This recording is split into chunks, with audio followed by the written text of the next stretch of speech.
Blaine is in the Free State. Blaine? Yeah, Desiree, very good morning to you. Good morning, everybody. As I can hear, it's a busy news day today, as always, on the agenda. But we're talking about very pertinent issues right here in the Free State. We're at the Maluti Apofong municipality, and we're throwing the spotlight on some of the challenges that municipalities are facing, not only here, but as you heard from around the country in Vryburg, also in KwaZulu-Natal. But what's the situation here at the Maluti Apofong municipality? Well, there's certain issues that they are going through, certain water issues, water leaks we're talking about, inconsistent electricity supply, sewer spillages, roads. These are some of the findings from a ministerial visit that happened earlier this year. But just to tell you about this province as a whole, if our viewers have just joined us. The Free State is divided into one metropolitan municipality, which is the Mangaung Metropolitan Municipality, and 4 district municipalities, which is further subdivided into 18 local municipalities. And there are various issues with regards to these municipalities, but there is, we're told, a concerted effort in order to clean up some of these municipalities. But let's speak to the people that matter here, the people on the ground, the people that have to live through certain situations here in Maluti Apofong. And we've gathered a few residents here. We have Malefane, we also have Nomsa, and we have very special guests who's our eyes, so one would say, on the ground. We have Thabo Katsande, who's been with the SABC as a video journalist, and we want to tap into his brain in terms of, some of the findings that he's come across, because he's really been with the community, shooting the story for about 5 years now, we're told, and he's working for the SABC for 5 years, and this is what he's been doing for the last 5 years. So the invaluable information he has indeed. But let me start with you, sir. Where are you from exactly, and what are some of the issues that you're facing? I'm from the rural area, from Kudumani village, yes, in the Maluti Apofong municipality. And the problem we've got here with the unemployment, I won't talk about those of electricity and water. It's a long story. The unemployment is caused by this current political situation in our area. Because there were people there, we were employed in EPW since 2011. Right. Then in 2016, when they come new councillors, they just throw other people away.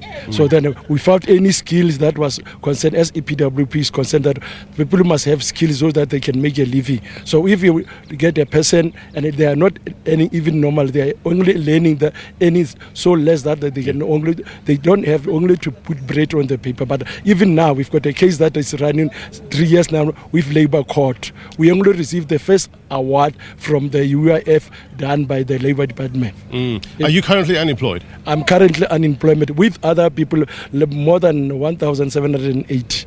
Look, I was just speaking to a resident that came here earlier on, wanting to interact with me and tell his story. He is 47 years old, and he says he's been unemployed now for about 10 years. He's raising a family, and he says often his generation is forgotten. They feel like a forgotten generation because government is now pumping a lot of effort, a lot of resources into the youth, which you would agree, we need to do that because of the high unemployment among youth. I mean, the national figure we're sitting at in terms of unemployment generally is 29.1%.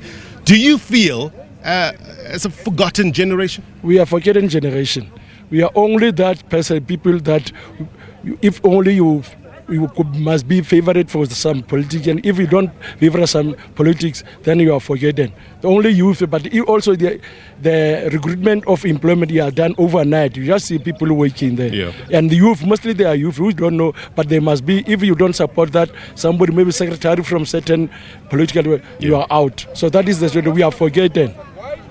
Look, we are talking about various issues here, Nom, so let me bring you into the conversation with regards to some of the issues that people are facing.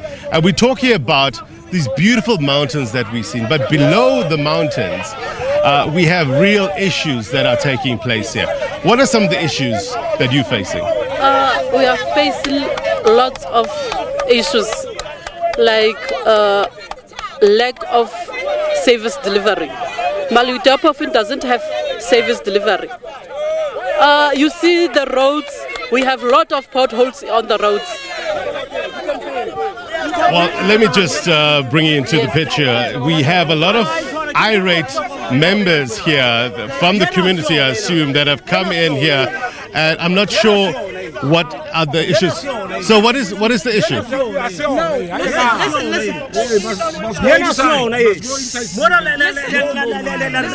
We were supposed to go inside since 9 o'clock. I'm sorry I'm eating now. We are supposed to be inside there. But at the moment, we are so surprised to see that you SABC, you are outside here. Where were you supposed to go? You are supposed to go in the hall. For what? For interview that you are making now. No, but we still carry on with the broadcast. We still going to carry on with the broadcast. We're going to interact with the community. Why are we waiting inside?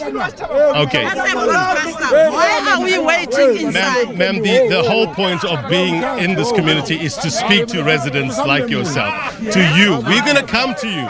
We're just speaking to a number of residents. We have a lot of time here in order to speak to the residents. But okay, let's hear some of your concerns. Okay. What's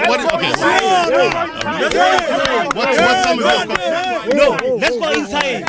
Unfortunately, we have to stand here because it's a broadcast. We have our cameras here. We have our cameras. We're just talking to journalists. We are talking, sir. Because all our cameras are here. The generators are here. We have power here as well. So it's a logistical thing. It's not anything sinister. We want to hear from you, sir. We want to hear from you. Tell us something. This people is putting us in trouble here. It's corrupt. We are abused. And instead of working here, the municipality is standing with the officials to use us instead of their interest, for their own interest. They use us for their interest. So we don't fight. Okay, right, sorry. We don't fight. But it's the first time we see a thing like this. Interview is inside, not outside, which means these people, you choosing a few of the people to selling us. It's not that. It's not anything sinister. It's just a location issue. We are going to come talk to. We were going to talk to everybody. It's just a location issue. We want to see the community in the background. We didn't want to go into the inside. We're going to bring the community outside as well. Take your things and go inside. But now that we have you here, talk to us. Tell us about your tell us about some of your issues. Sorry? Now that we have you here, tell us about some of your issues. We are inside, Baba. Why you make the interview outside? Is that a question? The reason is, it's nothing more than having a view of the community. That's all. Why you didn't announce that thing inside? I'm not too sure in terms of the logistics, but look, we will get clarity from those that were in charge of putting this broadcast together. But if you want to talk to us now, we can. No, we'll never do that. Okay, you know what? Let me sort this out, right? Let me sort this out with the community. I'll hand it back to Desiree's studio. We will, yes, we're going to interview you guys, but we here, all our cameras are stationed here. But let me hand it back now to Desiree. We'll sort this matter out. It's basically a logistical issue. We wanted to bring the community out here to see the community. It's nothing more than that. But I'll hand it back to you, Desiree, for now. We'll sort this matter to come back to us.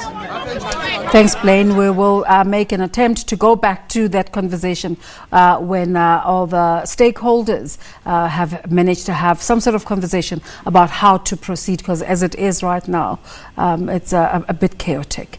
All right, other stories, hundreds of jobs could be on the line at the South African Airways. The airline has informed its more than 5,100 employees that it's embarking on a restructuring process which could lead to job losses. SAA has faced numerous challenges over the years, including high debt, fluctuating fuel prices, insufficient revenue and cash generation, and high operational costs. The national carrier also has an aging fleet of planes